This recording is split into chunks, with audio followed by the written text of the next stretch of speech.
Assalamualaikum warahmatullahi wabarakatuh. Selamat siang anak-anak. Apa kabar hari ini? Alhamdulillah. Semoga kita selalu diberi kesehatan agar kita bisa terus melaksanakan pembelajaran dengan lancar. Nah, sebelum memulai pembelajaran, alangkah baiknya untuk kita berdoa terlebih dahulu. Kepada ketua kelas, Ibu minta tolong untuk memimpin doa terlebih dahulu.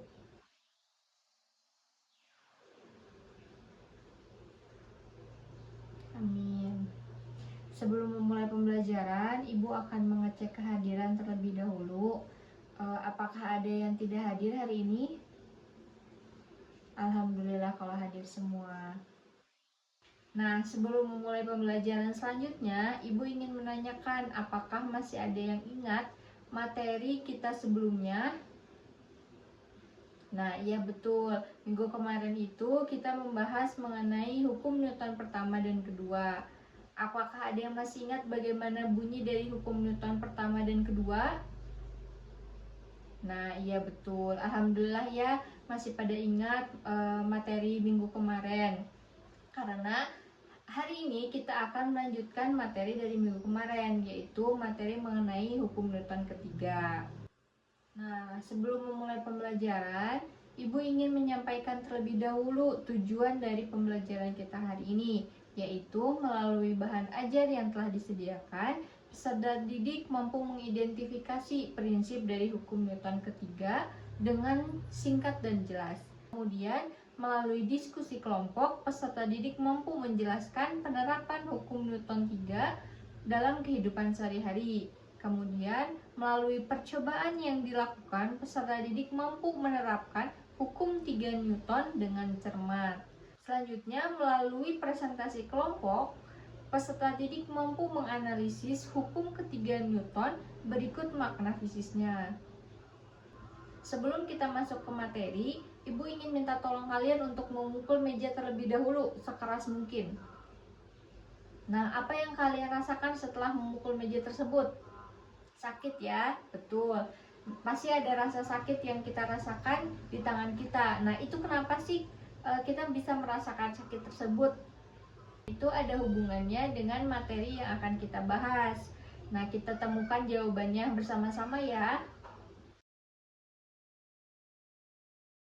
Nah, materi yang akan kita bahas kali ini yaitu adalah hukum ketiga Newton.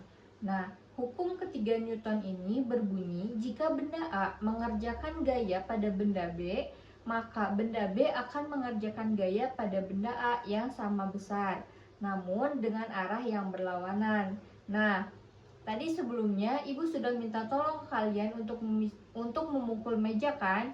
Nah, kenapa sih tangan kita bisa sakit? Itu berhubungan dengan konsep hukum ketiga Newton, yaitu ketika kita memukul meja dengan keras, maka tangan kita akan sakit secara tidak langsung. Ini merupakan konsep dari hukum ketiga Newton.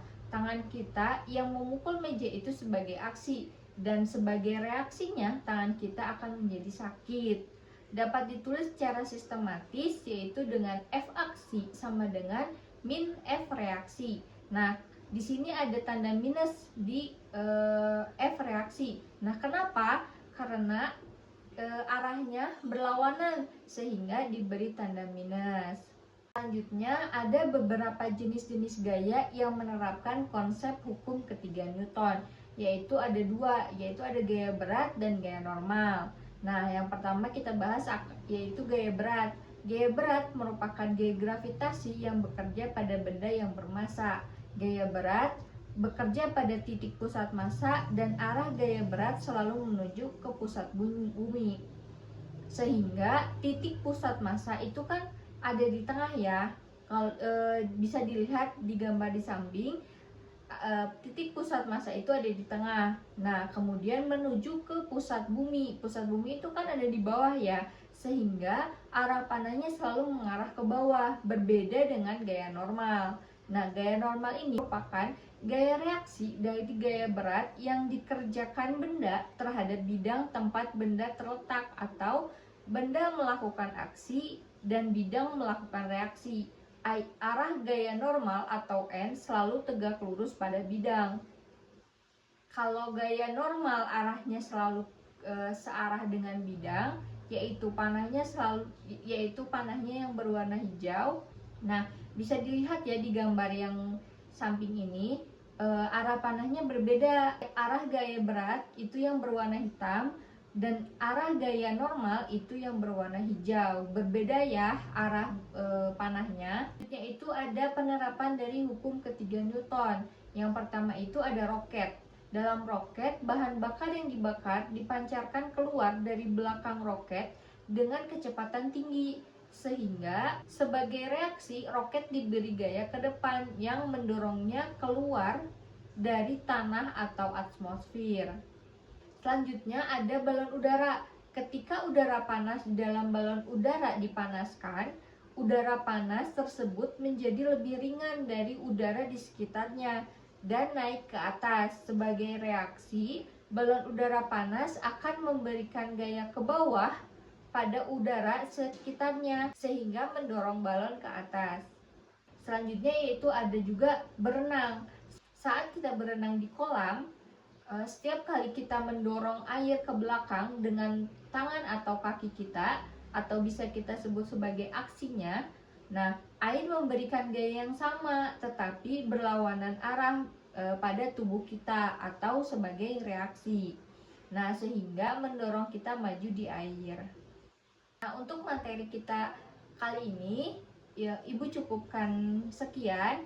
Nah, selanjutnya kepada ketua kelas, Ibu minta tolong untuk membagi kelompok menjadi 2 kelompok, kemudian membuat proyek kincir angin secara berkelompok. Setelah membuat proyek tersebut, silakan dipresentasikan hasil dari proyek tersebut secara berkelompok. Assalamualaikum warahmatullahi wabarakatuh. Perkenalkan, kami dari kelompok selanjutnya akan membahas mengenai tentang proyek kami, yaitu mengenai tentang pembuatan proyek kincir angin. Sini ada penjelasannya, yaitu alat tentuan akan dibahas oleh Suci, proses pembuatan Salma, cara kerja Sahri, dan analisis dari Sofi. Pada saudari Suci, saya persilakan.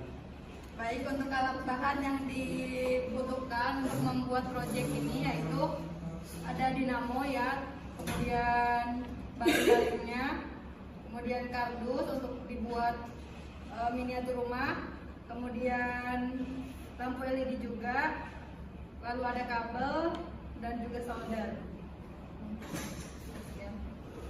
Kemudian proses pembuatannya yaitu pertama membuat kerangka miniatur, kemudian membuat tiang tower, kemudian kerangka yang telah dibuat dirangkai menjadi rumah, kemudian merangkai lampu LED-nya, solder dinamo dengan kabel positif dan negatif, kemudian menyambung kabel dinamo dengan rangkaian lampu LED dan menyatukan dinamo dengan baling-baling dan memberikan angin kencang pada baling-baling hingga berputar dan lampu menyala.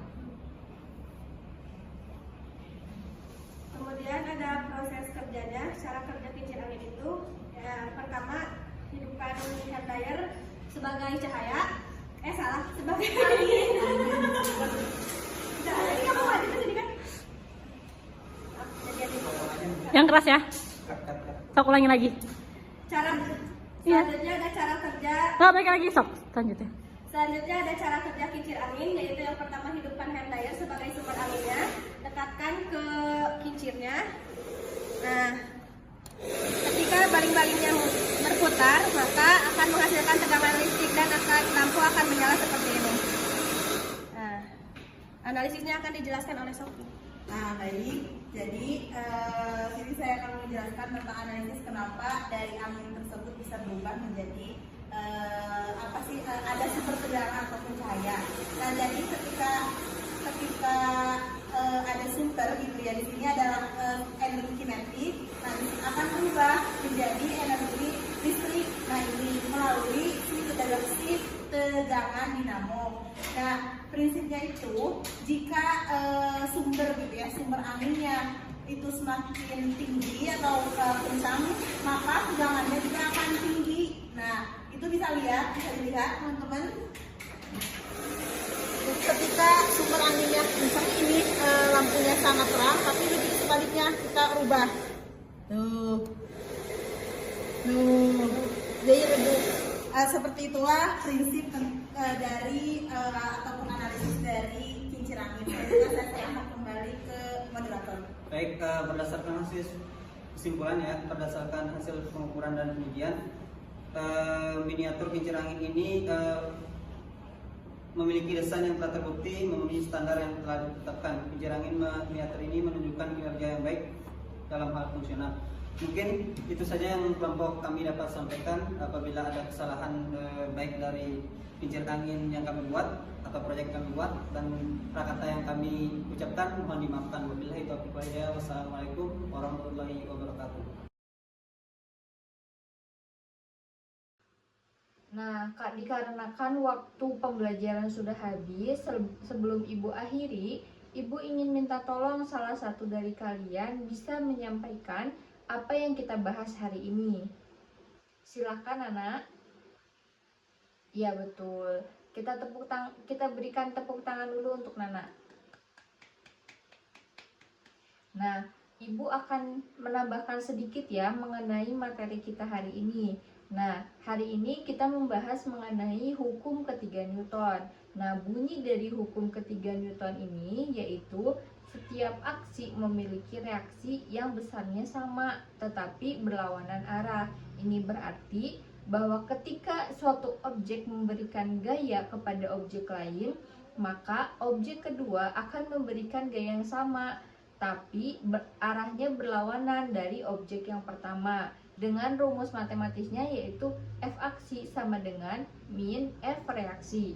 Nah, penerapan hukum ketiga Newton itu bisa kita temui di berbagai aspek kehidupan sehari-hari. Misalnya dari mulai berjalan, mendorong benda, berenang, hingga bersepeda. Akhiri pembelajaran kita kali ini, adakah yang ingin ditanyakan? Tidak ada. Untuk minggu depan, Ibu minta tolong untuk kalian mengerjakan soal yang ada di buku paket halaman 100. Baik, untuk pembelajaran kita kali ini kita akhiri sampai di sini. Sebelum kita akhiri, alangkah baiknya kita berdoa terlebih dahulu kepada ketua kelas. Mohon dipimpin untuk berdoa.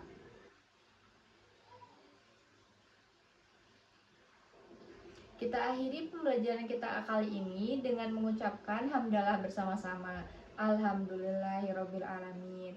Baik, Ibu akhiri. Wassalamualaikum warahmatullahi wabarakatuh.